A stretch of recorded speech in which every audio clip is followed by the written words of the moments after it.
வணக்கம் மக்களே, சற்றுமுன் கிடைத்த தகவல் ஒன்றை பார்க்க போகிறோம். அதிமுக திமுக வெற்றி வாய்ப்பு இருக்கும் தொகுதிகள் பரபரப்பு சர்வே திடீர் தகவல். இந்த ஒரு தகவலை பற்றி தான் நம்ம பார்க்க போகிறோம். தகவலை பார்ப்பதற்கு முன்னதாக நீங்கள் நம்மளுடைய சேனலுக்கு புதிய பார்வையாளர்களாக இருந்தீர்கள் என்றால் மறக்காமல் நம்மளுடைய சேனலை சப்ஸ்கிரைப் செய்து வைத்துக் கொள்ளுங்கள் மக்களே. கூட இருக்க பெல்லைக்கனும் ஆளில் கொடுத்து வைங்க. அப்போ தான் அரசியல் சார்ந்த காணொலிகளும் நீங்கள் தினசரி உடனுக்குடன் தொடர்ந்து தெரிந்து கொள்ள முடியும். இப்போ வாங்க வீடியோக்குள்ளே போடலாம். தற்பொழுது பெரும் விதத்தில் இருக்கக்கூடிய இரு பெரிய கட்சிகள், பெரிய இயக்கங்கள், திராவிட கட்சிகள் என கூறக்கூடிய வகையில் தற்பொழுது இரு கட்சிகள் பயணித்துகிறது. அந்த வகையில் தற்பொழுது தீவிரத்திலும் தீவிரமாக மும்முரமாக அதிமுக கூட்டணி மற்றும் திமுக கூட்டணி என பெரும் ஒரு பலத்தை வைத்து கொண்டு அரசியல் களத்தில் 2026 தேர்தலில் சட்டப்பேரவை தேர்தலை எதிர்கொள்ள காத்து கொண்டிருக்கிறது. இந்த சூழ்நிலையில் பிரச்சாரமும் ஏறக்குறைய முடிவடையக்கூடிய சூழலுக்கு வந்துவிட்டது. இதன் பிறகு தற்பொழுது மக்கள் தீர்மானிக்கக்கூடியவர்கள் தான் உண்மையான பார்த்திங்கன்னா முதல்வர், வாக்காளர்கள் மற்றும் அடுத்தடுத்து இருக்கக்கூடிய புள்ளிகள். ஸோ அந்த வகையில் தற்பொழுது பெரும் விதத்தில் பார்க்கக்கூடிய விஷயமாக தற்பொழுது அதிமுக மற்றும் திமுக கூட்டணிக்கான அந்த வெற்றி வாய்ப்புகள் எவ்வளோ இருக்கிறது, என்ன மாதிரியான பர்சன்டேஜ் வரப்போகிறது அப்படின்றத பார்த்திங்கன்னா குறிப்பிட்டு நாம் பார்க்கப்பட வேண்டிய ஒரு சூழலுக்கு தள்ளப்பட்டிருக்கிறோம். இந்த ஒரு சூழ்நிலையில் தற்பொழுது பெரும் விதத்தில் சொல்லக்கூடிய விதமாக தமிழகத்தில் தீவிரமாக பார்த்திங்கன்னா களப்பணிகளும் நடக்கிறது.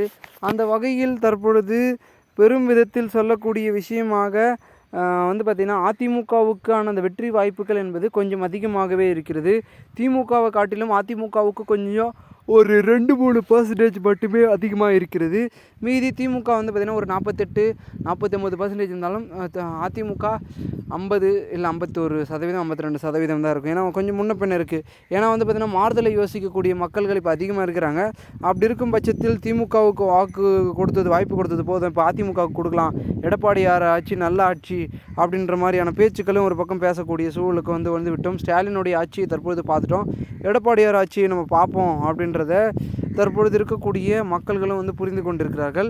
இது ஒரு பக்கம் இருந்தாலும் கூட இன்னொரு பக்கம் தாவேகா, நாதாகா என இன்னொரு பக்கம் அவங்களுடைய முனைப்பு போட்டி இருக்கிறது. 4 முனை போட்டியில் இருமுனை பற்றி தான் நம்ம பார்த்துருக்கோம், இன்னொரு இருமுனை என்றது இருக்கிறது. ஸோ மக்களுடைய மனநிலையும் ஒரு பக்கம் 4ஆக பிரிந்து 4 பேரில் யாருக்கு தான் போடலாம் அப்படின்ற ஒரு குழப்பத்திற்கும் அவர்கள் தள்ளப்பட்டிருக்கிறார்கள்.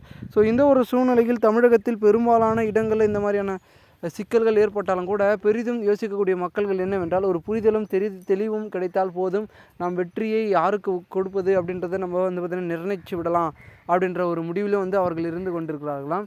இதனால் பெரும் விதத்தில் இருப்பதன் காரணமாக தமிழகத்தில் பல விதமான விஷயங்கள் நடைபெறுவதற்கான வாய்ப்புகளும் சாத்தியக்கூறுகளும் இருந்துகிட்ருக்கு.